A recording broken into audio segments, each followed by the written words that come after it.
Dummy Switch Pod. Yes, sir. Back for another week. How are you, Chris? I'm Pumas. That's how I am, Curtis. and Pumas, man. we both did call it.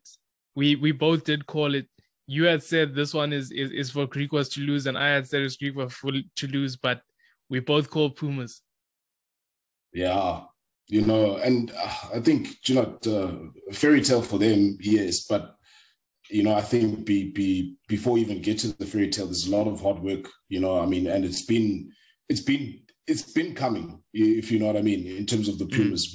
They've threatened over the past couple of seasons. They've gotten close into a semi-final. They made it again. Now they finally, turned that into success. And you just have to be happy for all those guys, that, yeah, man, this is good for SA Rugby, good for the Currie Cup. Yeah, even you've got that thing where Jeremy Stonehouse says if your plans are to stick around here, then you're not the type of player I want. He wants ambitious guys that are going to be using the union to move on. And I mean, even that there's no bitterness. He wants his guys to move on to bigger and better things, Yeah, and I mean, geez, what perfect road. I mean, I think they said about 10 guys are leaving at the end of the season, or they're leaving the Pumas going on to seemingly greener pastures, and it's that stepping stone. And now, if the Pumas before weren't looking like a good team to go to, for a young up and coming player that wants to, crack it in the bigger franchise, now they're looking even better. They're looking like the cream of the crop, and they certainly delivered that performance with intent on Saturday. Even for the older guys coming back, you think of Pumas Currie. So even when you're reaching the latter years, you can always come back if the Lions won't take you. So if we look at the game, Griquas just misfiring. For me, I mean, you think they had errors in opposition 22. They got down into the Pumas 22. Then you've got a balk from the hooker. Then you've got a knock on from a line out. So it seems from the beginning they were just misfiring. Yeah, and it's just mistake after mistake, and they just couldn't bring themselves towards themselves. It just seemed like, just from that, they couldn't control possession. They couldn't get into good positions on the field. Even the try that they scored, it was really, it was somebody taking the initiative, and really just bringing that intensity, which they strangely didn't have. Yes, you expected that there would be a comeback in the second half, but by that time that comeback started, the Pumas, the momentum was just too much, and they were not going to overcome that. Even if there was some more time on the clock, the Griquas they'll be very disappointed because they just didn't really perform well, especially at home. I think nerves and playing at home might have gotten the better of them. But Pumas, it's the same. It's what happened with the Cheetahs, where I said they needed that offensive defense, that defense that's going to stop you at the game line or behind it. Yeah. And in this game, that's what they did. They just seemed they were more intense from the beginning. Yeah, they wanted it more, and look, it's one shot, I mean, there's no guarantee that a Pumas team is going to be in a Currie Cup final again for the next 15, 20 years. I mean, it took the Griquas 52 years to even get there again, so they left it all out on the table, they left it all out on the park, honestly speaking. So just from the intensity, just the execution, I think more than anything, the detail, the execution, particularly at set piece. For a moment, it looked like the Griquas at scrum time may have the scrum for the Griquas looked like that was their way into that game, but they just couldn't turn that into something that they could work from. Even the disallowed try, the forward pass. Those were moments that were allowing them back into the game, and they still couldn't capitalize on them. And if you're the Griquas coach, you'd really be scratching your head to thinking, what went wrong, and how did it go so wrong, and how they couldn't bring it back. And maybe again, the occasion was just too big for them. But there were some shining stars in their team. Yeah, I mean, if you look, Pumas 3 of their tries built on secure lineouts. So, I mean, besides them having that defense and besides them with that transition attack, because that's where they scored, except for the maul try. Are they lethal?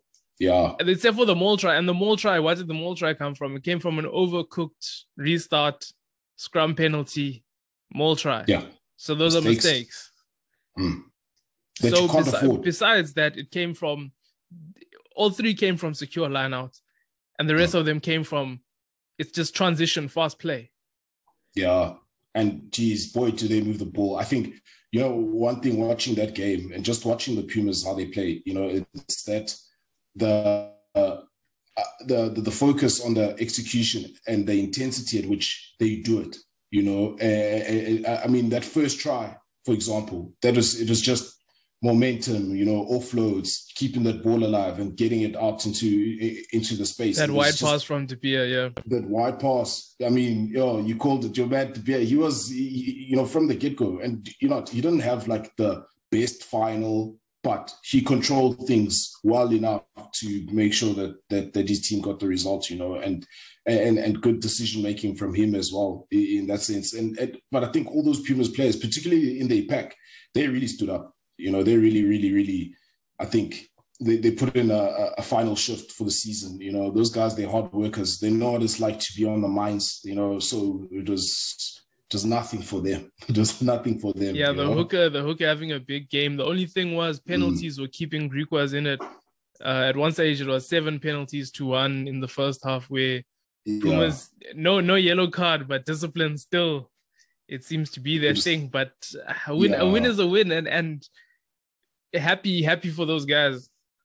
Yeah, you have to be happy for those guys.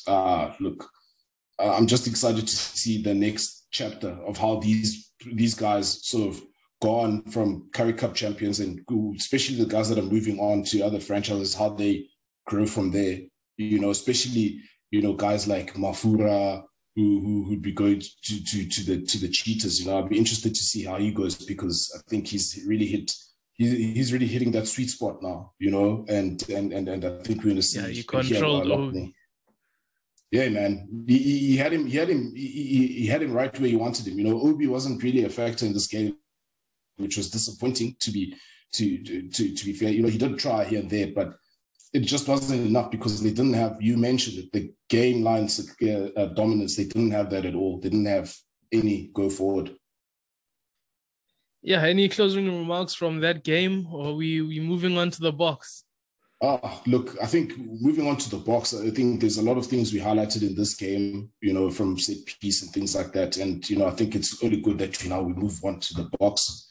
And yeah, it's an exciting week. It's a test week. So yeah, we've had big rugby 3 weeks in a row now.